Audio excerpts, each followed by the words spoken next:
Ada. Alhamdulillah ya. Kita perlu ya menjaga kebersemangat kita sehari-hari agar kita lebih bersemangat dalam belajar. Ya, Pak. Ya, untuk anak-anak semuanya, hari ini kembali lagi dengan Bapak. Pada hari ini kita akan mempelajari pembelajaran IPA pada tema 3 subtema 1. Nah, sebelum lagi ini kita lakukan, selanjutnya kita akan membacakan doa terlebih dahulu menurut kepercayaan dan agama masing-masing. Berdoa mulai. Doa selesai. Nah, selanjutnya kita akan membahas sedikit dari tujuan pembelajaran kita pada hari ini. Sebelum itu, apakah di sini ada yang tidak hadir namanya sedikit ini? Ada semua? Ada semua? Oke, Bapak angkat hadir ya. Nanti Bapak akan absen satu-satu. Nah, selanjutnya tujuan pembelajaran kita pada hari ini yaitu dengan diskusi pemecahan masalah, siswa mampu mengidentifikasikan masalah-masalah keseimbangan lingkungan dengan tepat. Nah, jadi nanti kita akan mendiskusikan sedikit masalah-masalah tentang lingkungan. Seperti itu ya, anak-anak, mengerti? Pak. Nah, anak-anak, silakan lihat gambar di depan. Apa yang dapat anak-anak perhatikan dan anak simpulkan dari gambar tersebut? Bapak tanyakan terlebih dahulu kepada Sidik. Gambar apa ini, Sidik? Persawahan, Pak. Persawahan? Ya, Bapak kunci ya. Untuk Khairul Zikri, gambar apa yang ada di depan? Pegunungan, Pak. Kita. Pegunungan, perbukitan. Ya, jawaban yang telah anak berikan semuanya, Anda semua berikan itu betul. Ada yang mengatakan itu perbukitan, ada yang mengatakan itu pegunungan, dan ada yang mengatakan itu persawahan. Itu semua betul. Namun di dalam hal ini Bapak ingin sedikit menyampaikan tentang padi. Apa tadi? Padi. Nah, coba ini ya. Padi ini terletak di bentang alam yang posisinya di dataran tinggi. Nah, untuk geografis Indonesia itu sendiri terdapat ada dataran tinggi, dataran rendah, dan ada pantai. Ini bentuk tiga alam yang tiga bentang alam yang ada di Indonesia. Apa aja tadi? Dataran tinggi, dataran rendah, dan ada pantai. Nah, untuk padi itu sendiri merupakan tanaman yang tumbuh di mana? Dataran tinggi. Nah, seperti itu ya anak-anak. Jadi, untuk pertumbuhan padi ini sangat menjadi fasilitas bagi seluruh umat manusia yang ada di dunia. Karena utamanya padi ini merupakan makanan atau konsumsi yang menjadi makanan keseharian masyarakat Indonesia khususnya. Karena seluruh bangsa Indonesia, seluruh masyarakat yang ada di Indonesia mengkonsumsi padi. Padi ini juga menghasilkan beras. Itulah yang menjadi bahan pokok makanan yang ada di masyarakat Indonesia. Selanjutnya, nah, anak-anak perhatikan di depan. Ini gejala apa sih yang anak-anak dapat lihat? Pertama, kita ingin menanyakan dari sidik apa? Kebakaran hutan, Pak. Kebakaran hutan. Terus Zikri? Sama, Pak. Sama? Kebakaran hutan. Nah, betul ya anak-anak, ini adalah kebakaran hutan. Siapa yang tahu apa penyebab terjadinya kebakaran hutan? Terus Sidik? Oleh manusia sendiri, Pak. Oleh manusia sendiri. Ya. Lalu Zikri? Orang bakar-bakar, Pak. Ini kebakaran hutan, Pak. Oh, jadi ada kegiatan bakar-bakar itu di hutan gitu. Pak. Jadi hutannya kebakar. Iya, Pak. Siapa itu? Manusia, Pak. Manusia. Jadi ini semua ulah tangan manusia yang tidak menjaga lingkungannya dengan baik. Jadi terjadilah kebakaran. Banyak ya kejadian-kejadian kebakaran. Kalau kita melihat di beberapa tahun belakangan, di tahun 2019 terjadinya Cirebon Internasional, yang mana asap mengepul akibat dari kebakaran-kebakaran yang ada di luar negeri maupun di dalam negeri. Nah, masih ingat anak-anak? Masih, Pak. Masih ingat ya ada gejala jerbu waktu itu ya di 2019, masih ingat? Masih, Pak. Ini merupakan juga bentuk dari gejala ulangannya manusia yang tidak menjaga keseimbangan lingkungan, sehingga alam marah ini terjadilah kebakaran.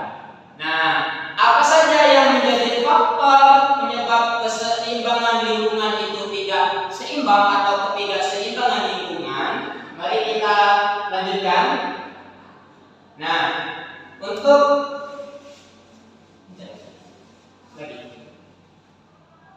lagi terus.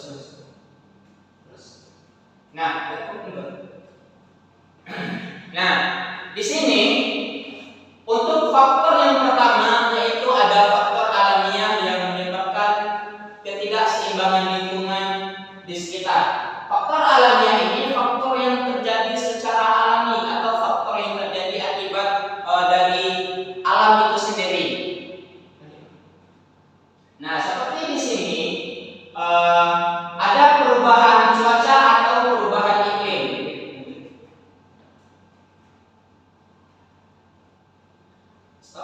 Nah, ini ada 3 bentuk gambar yang telah Bapak paparkan di papan atau di PPT Bapak. Ini coba Bapak ingin menanyakan pertama nih kepada Khairul Siti. Gambar pertama yang paling ujung gambar apa? Rumah Pak, ada angin-anginnya Pak. Rumah ada angin-angin. Terus persidik gambar kedua gambar apa? Rumah, terus keadaan tanahnya kering Pak. Keadaan tanahnya Kering. kering. Nah, terakhir sidik gambar apa? Rumah dan ada air. Bencana banjir Pak. Bencana kan? Banjir. Nah, dari gambar pertama, kedua, ketiga ini merupakan faktor terjadinya akibat dari alam itu sendiri. Ada dari angin, kemudian ada dari iklim yang terlalu panas, dan kemudian yang ketiga ada akibat dari bencana banjir. Selanjutnya, yang kedua yaitu ada faktor ulah tangan manusia itu sendiri. Apa saja? Mari kita perhatikan pada slide ini. Lanjut. Nah, anak-anak perhatikan gambar di depan. Indah atau tidak indah yang terlihat di perkotaan ini? Tidak indah Pak. Tidak Karena indah. banyak sampahnya Pak. Oke, berarti gambarnya ini tidak indah ya? Iya Pak. Untuk Nursidik, gambarnya gimana bentuknya Nursidik? Indah atau tidak? Untuk gambarnya sih Pak indah, cuman nggak enak udara banyak sampahnya Pak. Oke, jadi intinya gambarnya tidak indah ya bentuknya. Iya Pak. Oke, ini merupakan ulah dari tangan manusia itu juga karena membuang sampah sembarangan. Karena keseimbangan lingkungan itu juga disebabkan oleh tangan manusia bagaimana menjaga keseimbangan lingkungan itu sendiri dengan tidak membuang sampah sembarangan, kemudian juga ada mengelola lingkungan dengan baik atau memilih mana sampah yang organik dan non organik. Lanjut. Nah, lanjut ke sini kita punya 2 gambar. Gambar 1 dan gambar 2. Gambar 1 dan gambar 2 ini adalah sebab dan akibat dari ulah tangan manusia. Yang pertama ada sebab manusia menebang hutan sembarangan, maka akibatnya hutan menjadi gundul. Terlihat dari gambar yang telah Bapak paparkan betapa tidak indahnya ya gambar yang terlihat kerusakan lingkungan, kemudian gambar D yang ada di sana memperlihatkan bagaimana kondisi hutan yang rusak akibat dari ulah tangan manusia yang tidak menjaga alam dengan baik dan juga tidak melakukan reboisasi. Seharusnya setelah hutan itu ditebang diambil bahan-bahan hutan yang disediakan oleh hutan itu dengan secara pilih tebang, maka kita melakukan reboisasi atau penanaman hutan kembali. Ini lebih bermanfaat untuk manusia ke depannya. Lanjut. Nah, sampai di sini pembelajaran Bapak sudah selesai. Bapak ingin menanyakan satu hal kepada anak-anak. Dari sekian materi yang Bapak sampaikan terkait dari keseimbangan lingkungan, kemudian ada dari bentang alam Indonesia yang terdiri dari 3, ada dataran tinggi, dataran rendah, dan pantai, kemudian ada tanaman padi dan kerusakan lingkungan. Adakah anak-anak yang tidak mengerti? Mengerti Pak. Mengerti? Mengerti Pak. Bersidik mengerti? Mengerti Pak. Oke, sekarang Bapak ingin bertanya untuk